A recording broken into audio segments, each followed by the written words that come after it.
Okay, we have our new Fireboard nozzle adapter for the Fireboard fan, and we're installing this in a kettle. As you can see, we have this square nozzle, and the screw goes right down the middle and through the hole. We have a 1-inch hole drill, that's what most people have, but the outside there's this nice face, and it has these gaskets that are attached on there. So once you get that screw most of the way there, you can kind of tighten that on there. Kind of finish tightening it with a screwdriver. This tightened down just a bit. Now this nozzle adapter allows you to rotate, and you can direct the airflow any direction. So it's really handy in a kettle to kind of point that air down so you don't end up with the air going up onto that ambient probe. And then the next step is really just to attach the fan.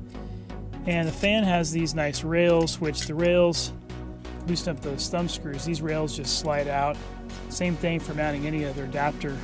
With the Fireboard fan, those rails kind of serve as a way to latch things on there.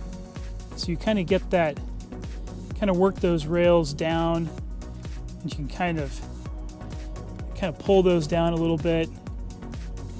Kind of use your thumb sometimes to pull that rail down, then just tighten it down with that thumb screw, and it's attached.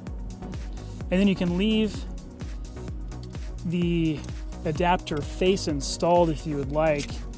There's a plug, which is just the inside part of this die cut, which we just included.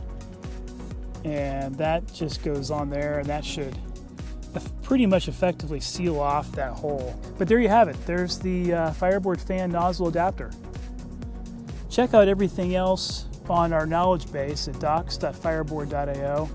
And of course, the nozzle adapter and all of our Fireboard components are available at fireboard.com. Thank you.